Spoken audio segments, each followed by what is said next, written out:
So that there's still this very interesting conversation happening in our space around like, do you need something besides your CRM?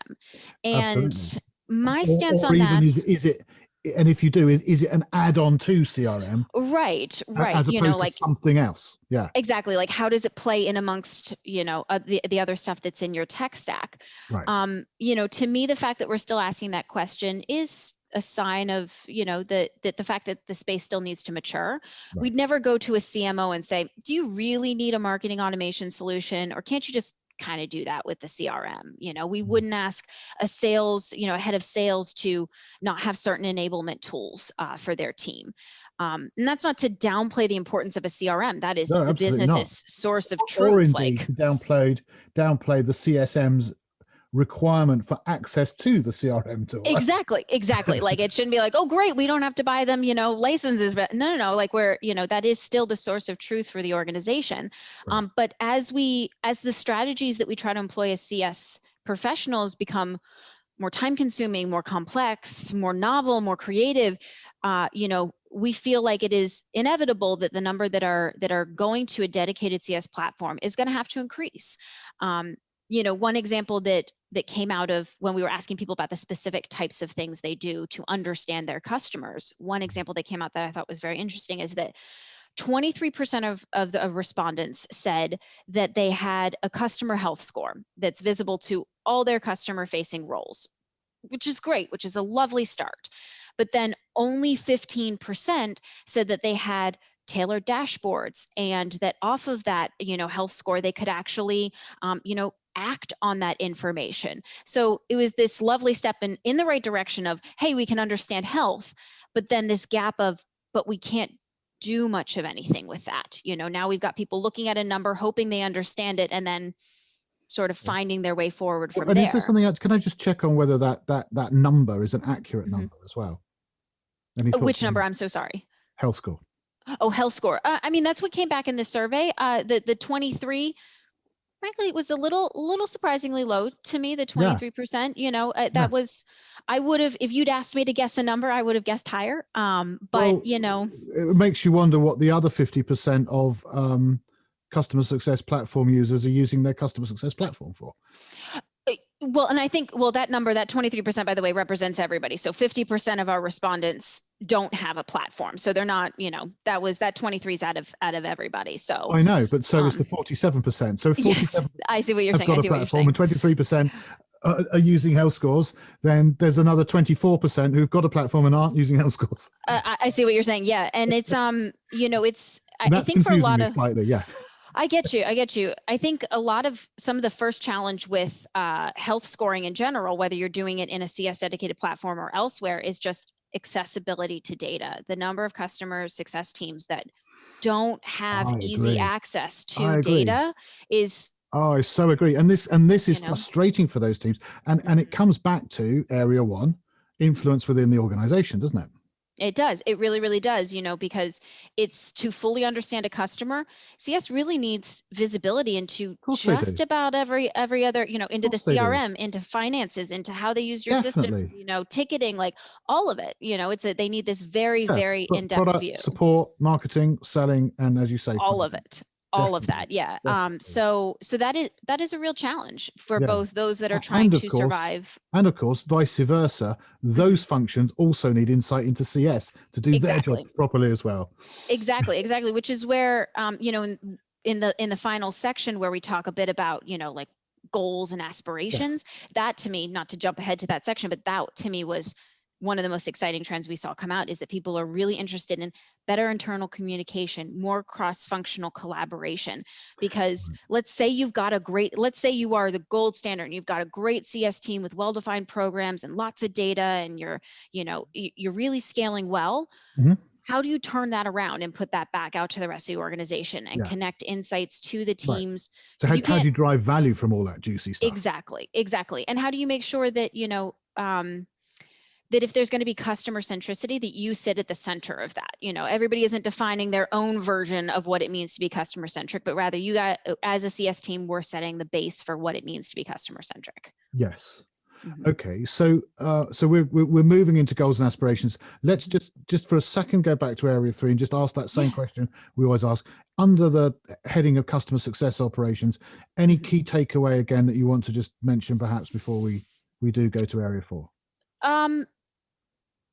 No, I think the last thing I'll say on this front is that this is the area, when we do this survey again, this is an area I expect to change a lot. All right. I think we'll see some slower changes in some of the other areas. I think this is an area that we will see change a lot. We have counterpoints who already have shown us the value of operational efficiency. So we're following in their footsteps right now. So I expect pretty rapid change here. Okay, thank you. I'll be a little bit bolder. I'm going to say my belief is it's an area of weakness currently in a lot of organizations. I feel that operations has not been given enough thought and certainly not enough budget. And obviously, I've got particular interest around the upskilling, training, certifying, and providing CPD, continuing professional development.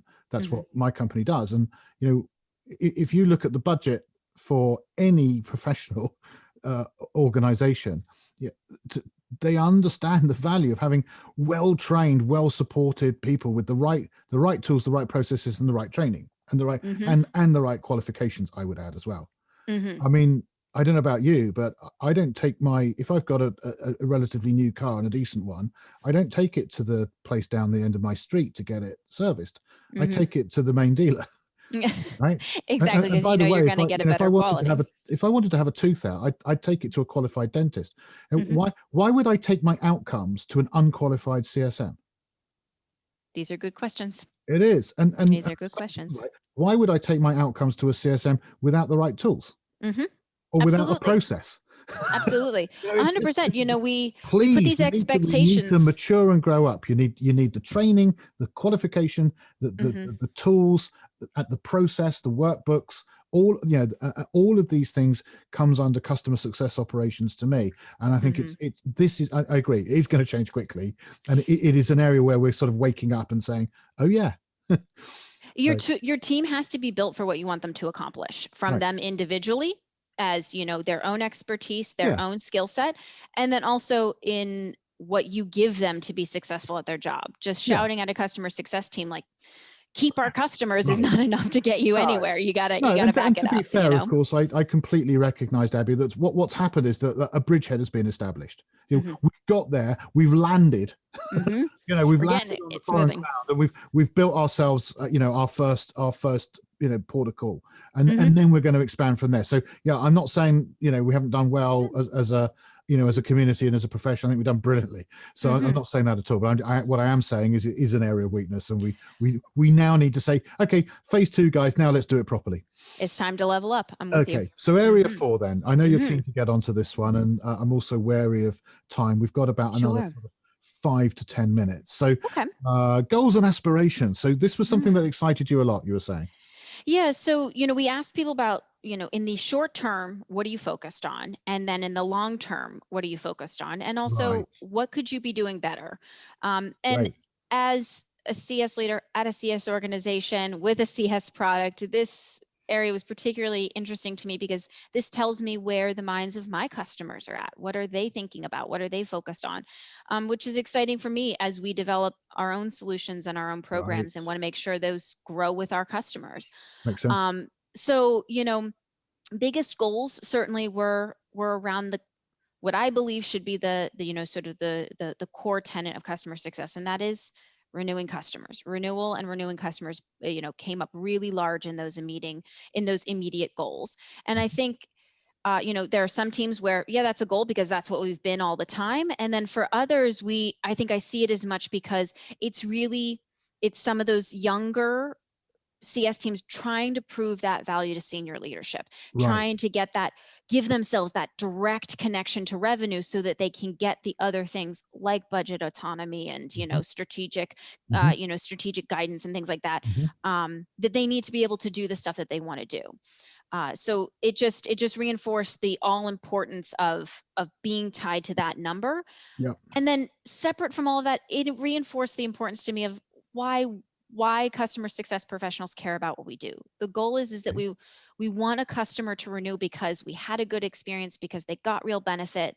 It is the gold standard of CS and should always be. So it was nice to, see that affirmed. And then, based on what we were just talking about with operations, when we said, all right, longer term, what are you working towards? Like, what's your real goal? We heard a lot around operations. We heard a lot around customer experience. We heard a lot around advocacy as well, which is great, because that's the next level of customer success.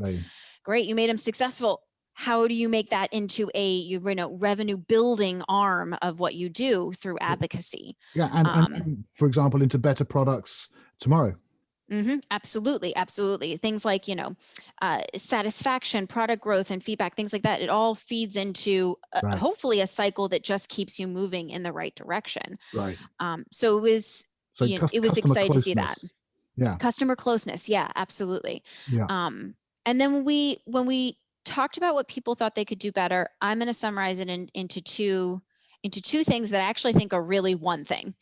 So one, a lot of people said things like, oh, I wish we could better use our data, or I wish we could, deepen our customer engagement. I wish we had more models to understand what we're doing.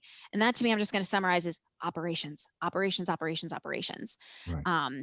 And then, as I mentioned earlier, we had people talk a lot as well about wanting better internal communication, better cross-functional collaboration, which again, to me, falls a little bit into operations. It's the idea of, how do you pull together your data, make smart decisions off of it, make efficient strategic moves off of it, and then how do you push that forward to other groups? And the right tools are going to help you to do that, of course, aren't they?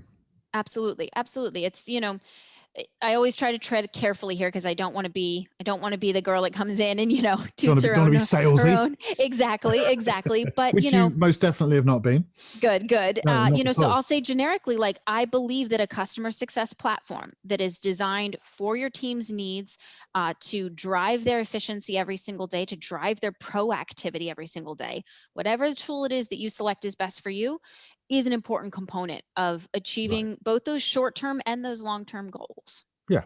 And obviously Churnzero is one of your options to consider when you're looking for the right tool for you. And there's a number of variables around, the size of organization overall, the size of the customer success function, the product complexity, needs of your customers, your vision and mission, as to which particular tool is going to most suit your needs at this point in time. So absolutely, I would say very good advice. Regardless, absolutely. Start your research sooner rather than later. Definitely. Because it can take time to make your case, and it is also in some ways harder to retroactively fit that in if you've let the situation get away from you a bit too much. Yeah, I mean, we're moving into a different topic, but I would agree with that, and but I would also temper that on the other hand with saying, but don't jump too early either, because what you don't want is the platform to dictate your policy.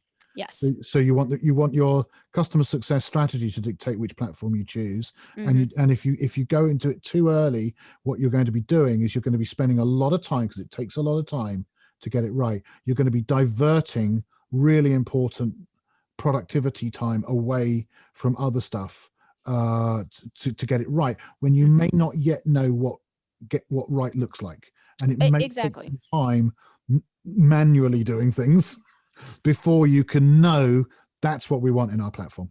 Absolutely. It's any platform is going to be able to help, is going to be able to help if you know what you're going for. But if you're like, I don't know, I'm still figuring it out, you're going to struggle. It's going to be harder. But as you say, don't leave it too late either. So I do agree with that as well. Okay. So any final thoughts on the goals and aspirations? Any sort of key takeaway to mention there before we wrap things up a little bit? I think we covered most of it. I just want to underscore again that I think we don't talk about advocacy enough in CS. So I was really excited to see that come in, because me too. Yeah, I'm pleased. I agree with you. I think it's really important. It does get forgotten. It does. We're just like, oh, we got renewal, and it's like, yes, but what's next? Let's not be satisfied just with with the foundations. Let's build on that. Okay. So what's the score? So you've when did you publish this? Can you recall what the date was that you published the Oh gosh, that is definitely a date I should know. Sorry, but I want to say was it was fairly recently, earlier. wasn't Yeah, it? it was maybe a month ago, Yeah, max. I'd say Yeah, about 2 or 3 weeks it's ago, something recent. like that, Yeah, maybe a month. Yeah. yeah. So this is, very recent stuff, guys. So I would strongly recommend, if you haven't seen the CS Leader study from Churnzero, to get hold of a copy. It's free of charge, which is Mm-hmm. wonderful. So you Mm-hmm. just need to access it. So how can people access the survey? Yeah, if you go to our website, churnzero.net, and you go underneath our resources section, that is going to be the survey results is going to be available right there. The webinar where we talked about these in a lot of depth as well is available there. So please go check it out. And as people have feedback, we'd love to hear it. Well, that's wonderful. So, Abby, just to sort of round things up, it's always something I ask, is if there's any sort of final thought about anything that we've discussed, perhaps a question that I didn't ask that I ought to have done that you would like to say, or anything at all really about customer success and CS leadership, as this has really been, the topic of your survey and your study, that you'd like to leave people with. I think the last thing I'll say is that because our space is newer, we have a lot of leaders who are experiencing firsts, and even if you're a more tenured leader, we're all experiencing our first pandemic. So we're going through that, together. So I was really encouraged, not only in this survey, but also just in the day-to-day work I do with customers and with other CS people in the space. I'm really encouraged by how collaborative our industry is and how thoughtful and, generous with ideas and information our space is. So for those leaders that are out there doing a lot of things for the first time and feeling like, oh my God, am I doing things correctly? Like, what do my numbers look like? Hopefully surveys like this help, but also engage one another in formats like this and on communities and things like that. It's a fun, exciting time to learn from one another, because our space is growing really, really rapidly. So the more we can communicate with one another and share ideas, share failures, I think that's going to help us all. No, it's a great note to leave it on. So, Abby Hammer, CCO Churnzero, thank you very, very much for your time. Really appreciate it. Of course. Thank you so much for having me. So just to say, thank you for watching and listening. I hope you've enjoyed it. I think it's a very valuable asset. So remember, churnzero.net, and then look under resources and you will find the study available to you. Please do come back for future episodes. We will be continuing. In fact, we're taking over doing live podcasts, which is going to be fun. So there'll be some audience interaction and the ability to do Q&A as well. So that will be coming up. So please do watch this space. Go to practicalcsm.com, and if you register there, free membership, you get so many assets that we've got, learning assets of all kinds, free of charge. So this is me, Rick Adams from practicalcsm.com, saying thank you for watching or listening, and I look forward to you being back in future episodes. Bye for now.